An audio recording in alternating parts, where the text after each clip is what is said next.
Europe राष्ट्रवाद के हमने पहला चरण पूरा किया था, ये बात 1841 तक। हम बात करेंगे क्या होती है आपका फर्स्ट फेज से स्टार्ट करते हैं, जैसे किस तरीके से एकीकरण हुआ था। मैंने आपको बताया कि फ्रांसीसी क्रांति के परिणामस्वरूप नेपोलियन ने दक्षिण पूर्वी जो आपका यूरोप है उसमें एक राष्ट्रवाद की जो बेसिक तत्व होते हैं, जो फीचर्स होते हैं, उसका क्या होता है उसने आह्वान कर दिया था, है ना।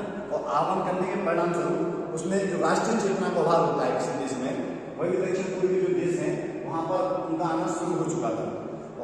इसके परिणाम स्वरूप क्या हुआ कि यूनान, सर्बिया, लैटविया, लिथुआनिया ये सारे देश थे जिसमें राष्ट्रवाद का क्या बोलते अपना तत्व दिखाई देने लगता है, चाहे भाषा के आधार पर हो, चाहे निर्जात के आधार पर हो, चाहे आपका क्या बोलते हैं कल्चर के आधार पर हो, ये सारे लोग एक होना शुरू हो चुके थे।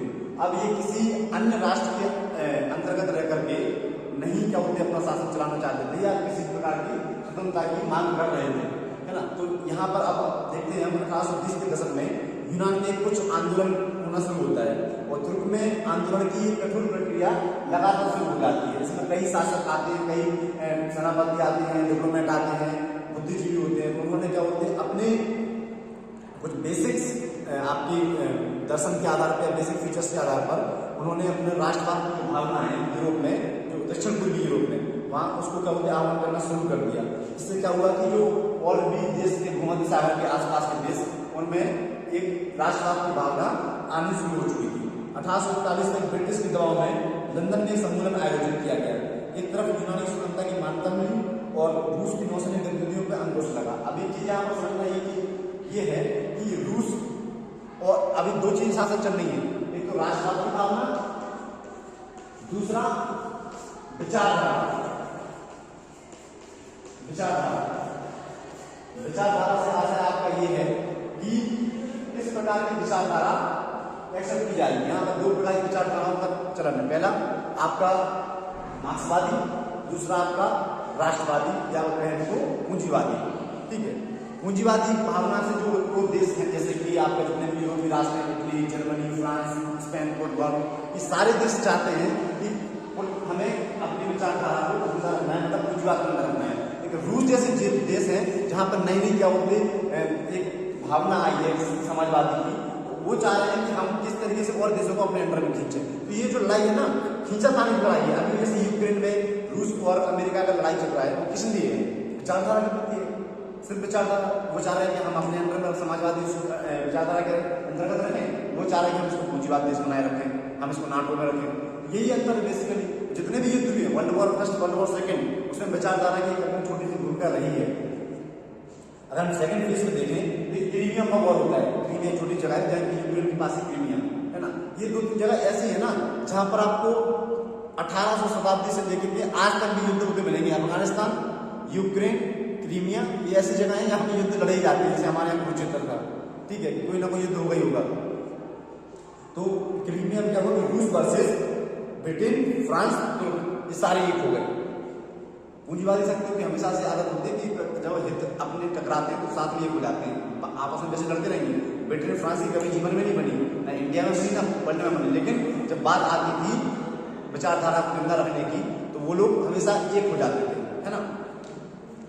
तो इस चरण में उन्होंने क्या किया, लंदन में जो आपका सम्मेलन हुआ था उससे असंतुष्ट होकर रूस ने ब्लैक सी में जो नौसैनिक अपनी क्षमता को फिर से उतारा और वहां पर उसने विस्तार करने की कोशिश की। जहां पर जो बाल्कन देश थे, बाल्कन देश के संदर्भ में बताया जाता है, आपको बताया बाल्कनाइजेशन, लाइक जो छोटे छोटे देश हैं अभी भी, चेकोस्लोवाकिया, यूगोस्लाविया, ये जो सारे देश हैं ये इनको बाल्कन देश बोलते हैं, है ना। तो ये बाल्कन देश आपका जो अभी भी वजूद में नहीं आए, ये छोटे छोटे राजाओं के अंदर, जमींदारों के अंदर कंट्रोल में है, उसी देश का प्रभाव है। लेकिन ये राष्ट्रवाद की भावना से आगे बढ़ चुके हैं और ये क्या होती है, आजादी की मांग कर रहे हैं, मतलब देश बनाने की मांग कर रहे हैं किसी भी तरीके से, है ना। यूनानी स्वतंत्रता के बाद सर्बिया, रोमानिया और बोस्निया, ये आपका यूरोप में थोड़ा सा देखें तो ये जो भूमध्य सागर ये होगा यहाँ पे जो क्षेत्र है ना, ये सारे छोटे छोटे से, स्विट्जरलैंड कितना छोटा देश है, इतना सा देश है, मतलब गोवा बराबर देश है मेरे ख्याल से, जितना गोवा है, लेकिन नाम कितना स्विट्जरलैंड का। तो वो चीज कि ये भूमध्य सागर मेडिटेरियन कंट्री में काफी इकोनॉमी भी अच्छी खासी है ना, और यूरोप का प्रभाव भी उनका अच्छा खासा है, तो ये काफी डेवलप थे उस समय पर। तो बोस्निया के क्षेत्रों में आजादी की मांग थोड़ी सी तीव्र होने लगी। तीव्र होने का मतलब कि वहां पर विद्रोह होना शुरू होते हैं, वहां पर आजादी की मांग होना शुरू होती है। एक तरफ रूस के बढ़ते प्रभाव से ब्रिटेन खुद चिंतित होता जा रहा है, भाई रूस का प्रभाव बढ़ रहा है, ब्रिटेन को अपनी जो वर्चस्व संप्रभुता थी उसको क्या बोलते चैलेंज करने वाला एक पार्टनर मिल चुका था। ब्रिटेन नहीं चाहता था कि मतलब वो कोई उससे टकराए, उससे आगे बढ़े, लेकिन रूस एक उभरती हुई शक्ति के रूप में आगे आ रहा था। दूसरी तरफ फ्रांस में नेपोलियन तृतीय यूरोपीय राजनीति में फ्रांस को बनाए रखना चाहता था। अब क्या है, फ्रांस तो ब्रिटेन की तो हमेशा चली है, ये दो आप समझ लीजिए क्या होते कि पूरे भारतवर्ष के दो मजबूत रजवाड़े थे, ब्रिटेन और फ्रांस, है ना। इसी पृष्ठभूमि में एक चर्च थी बेथलेहेम करके, तो वहां पर क्या बोलते उसकी चाबी को लेकर कैथोलिक और वहां के यूनानी जो पादरी थे उनके बीच में आपस में कसा होना शुरू हो जाता है। इन भिक्षुओं को क्रमशः फ्रांस व रूस ने समर्थन दिया। उसके साथ ही रूस ने बाल्कन देशों में ग्रीक जो पादरी थे उनको संरक्षण देना शुरू कर दिया। अब क्या है कि दोस्त का दोस्त दुश्मन होता है, एक तरीके से मान के चलिए दुश्मन का दुश्मन दोस्त होता है। मेरी अगले आदमी से बनती, आपकी दूसरे से बनती, तो मेरी आपसे दोस्ती हो जाएगी, भाई उसको पहले हराना है। तो यही चीज क्या होती है ब्रिटेन में उठापटक की राजनीति से बोलते हैं वह चल रही थी, वर्चस्वता की लड़ाई, और इसी के परिणाम स्वरूप ये लोग जो चाहते थे वही हुआ। अगर दीर्घकालिक परिणाम के तौर पर देखें तो वहां पर दीर्घकालिक परिणाम ये थे कि रूस की प्रतिष्ठा को निश्चित रूप से थोड़ी सी ठेस पहुंची, लेकिन सुधारों की भूमिका अपने आप में शुरू हो चुकी थी। यहाँ पर क्या हुआ, 1856 में पेरिस में सम्मेलन आयोजित किया गया, इसमें फ्रांस की प्रतिष्ठा बढ़ी, और साथ साथ उसी सम्मेलन में तुर्की की जो एक फ्रेगनेंट जो कहते हैं क्या होती है अखंडता, ठीक है, उसको भी क्या बोलते हैं वर्चस्वता को मतलब एक सोशल आइडेंटिटी प्रदान की गई, है ना। और सर्बिया तथा रोमानिया को स्वायत्तता दी गई। तो मतलब क्या है कि इस समय पर जो दक्षिण पूर्वी यूरोप के जो देश हैं इनको थोड़ी थोड़ी ऑटोनॉमस का एक पावर है वो प्रोवाइड कराई जा रही है, और वह ऑटोनॉमस पावर आपकी इनको राष्ट्रवाद की तरफ बढ़ने के लिए प्रभावित करती है या वो एक रास्ता खोलती है।